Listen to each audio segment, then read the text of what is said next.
এই যুগে 115 টাকার কোনো দাম নাই। আর অর্ধ সা কয়, অর্ধ সা কিসের?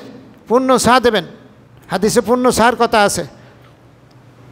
এই যুগে 115 টাকার ইয়া নাই। তখনকার সময় আর খাদ্য দিয়ে, আপনার জব দিয়ে, শুধু আর গম দিয়ে না, তখনকার সময় আঙ্গুর, তারপর কিশমিশ, দামি জিনিস দিয়েও তো তখন দেওয়া হতো। এগুলির কথাও তো হাদিসে আছে। আপনি সেগুলি দিয়ে দেন না কেন? আপনার টাকা আছে, আপনি 4000 টাকা একজনের পিছনে দেবেন, মাথা পিছু 4000 টাকা দেবেন। আপনি আরও কম থাকলে 3000 দেবেন, আরও কম থাকলে 2000 দেবেন। হিসাব করে কেন দেন? হিসাব করে তো ওই ব্যক্তি দেবে যে সামর্থ্য নাই, সে দেবে 115 টাকা।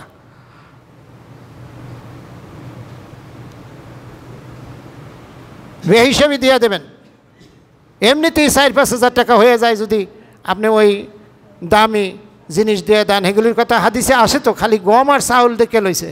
এগুলির কথা যে আছে আর আপনার সামর্থ্যও আছে, হাদিসে তো এই জন্য দেওয়া হয়েছে যে গরিব সেও যেন দিতে পারে, আর যে ধনী তার জন্য, দুজনের জন্য সমান তো থাকলে তো একটা জিনিসের কথাই কইতো। সর্বোচ্চ দামের জিনিস আর কম দামের জিনিস সবগুলি হাদিসে আসছে। মানে কি? যে ধনী সে বড় বেশি দামেরটা দিয়ে দেবে, যে গরিব সে কম দামেরটা দিয়ে দেবে। বলেন সুবহানাল্লাহ। আল্লাহর বিধান কত সুন্দর। আপনি না বুঝাও না বুঝার ভান করেন কেন? কথা এটা শেষ। বেশি করে এই ফিতরা দিয়ে দেবেন। 3 নম্বর কথা, জাকাত। আমাদের 84 থেকে 85,000 টাকা যদি 1 বছর কারো কাছে থাকে, ব্যাংকে থাকুক আর যেহেনেই থাক, 1 বছর আপনার কাছে স্টে হয়েছে, 1 বছর আছে, 1 বছর পূর্ণ হওয়ার সাথে সাথে জাকাত ফরজ। 84 থেকে 85,000 টাকা বর্তমান সময় যদি কারো কাছে 1 বছর থাকে, তার 40 ভাগের 1 ভাগ দেওয়া লাগবে। 2.5% দেওয়া লাগবে। শতকরা 2.5%, 2.5 টাকা দেওয়া লাগবে আপনাকে। কার কার আছে ব্যাংকে টাকা? ব্যাংকে টাকা আছে না? বাড়িতে আছে না?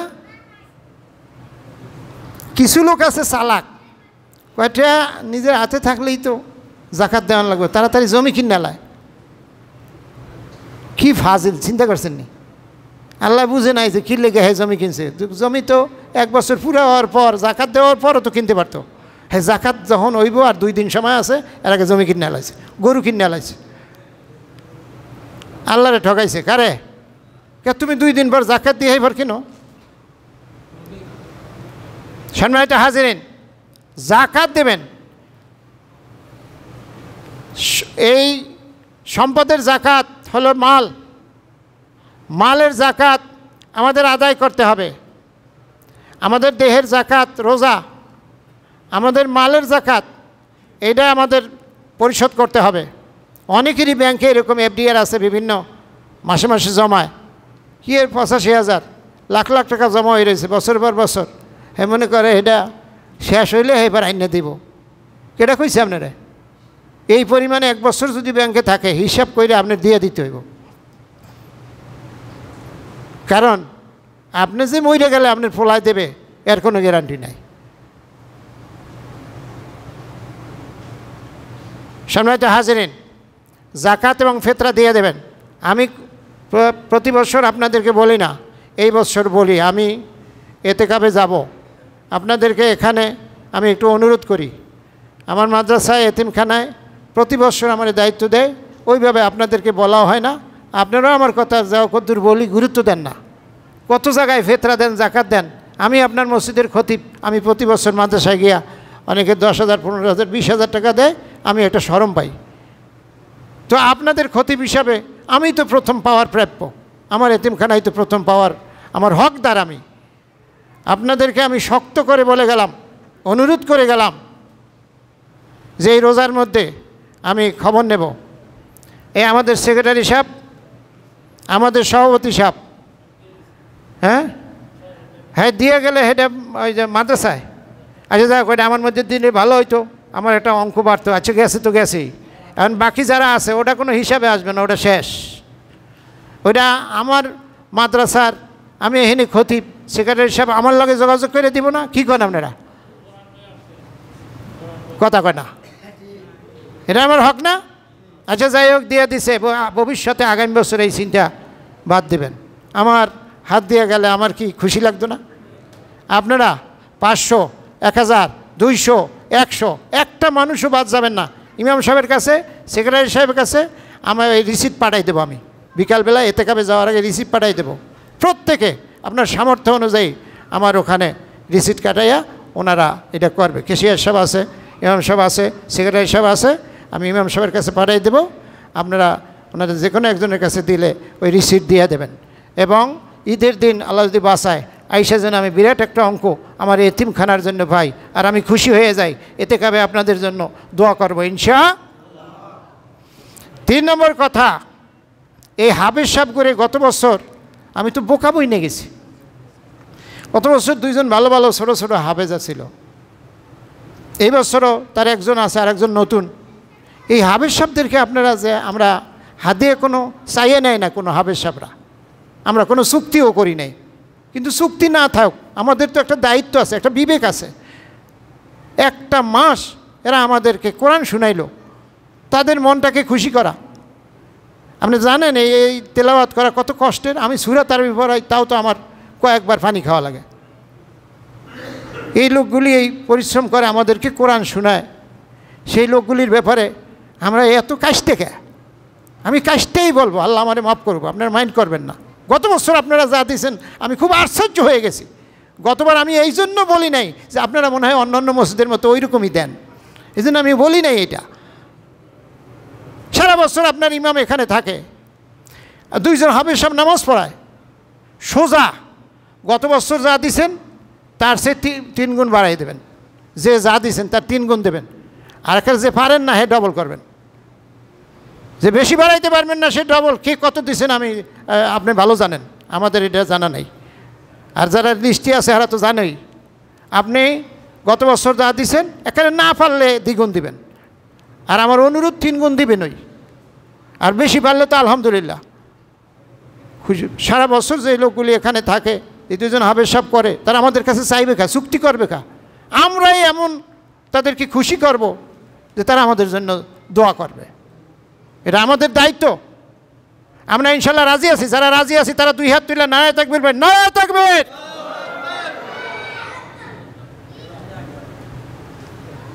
এই বছর আমি দেখবো গতবার হাফেজ করে কী দিছিল, ইমাম সাহেবের কী দিছিল, আর এইবার কত করে দেয়। তাহলেই তো বুঝবো যে অর্ধেক দিচ্ছেন না 3 গুণ দিচ্ছেন, বাড়াইছেন না বাড়ান নাই।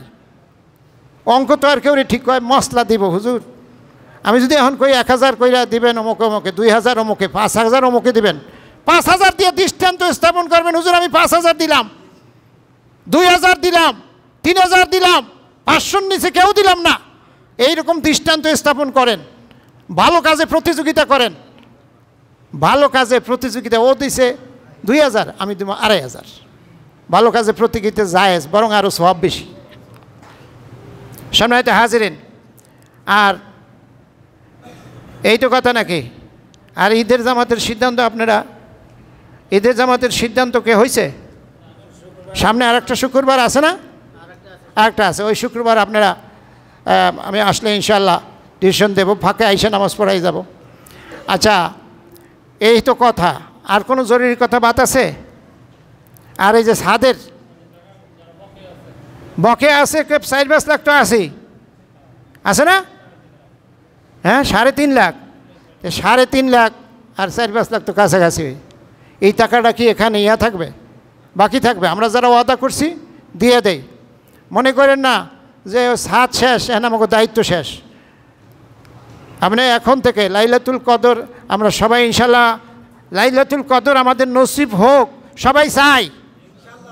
আচ্ছা, এই ব্যাপারে কেউ একটু কার্পণ্য করেন না? 2টা হাত তোলেন তো, আমরা লাইলাতুল কদরের ফজিলত চাই। নারায়ে তাকবীর। মনে মনে একটু নিয়ত করেন তো, লাইলাতুল কদর চাই। এই উপলক্ষে মিনিমাম 1 বস্তা আমি সিমেন্ট নিজে অথবা আইনা দেব, মিনিমাম। উপরে যে যা পারেন, যারা পারবেন না এরা আস্তে করে হাত নামান। যারা এটাই সব হাত নামে, সুবহানাল্লাহ, ইন্না লিল্লাহ। 1 বস্তা, 1 বস্তা। আচ্ছা, আবার নামান তো, না না নামান। যারা পারবেন না এরা হাত উঠান, দরকার নাই। যারা পারবেন না, 1 বস্তাও পারবেন না, এত দুর্বল আপনি হয়ে পড়ছেন, হ্যাঁ হাত উঠান, দরকার নাই।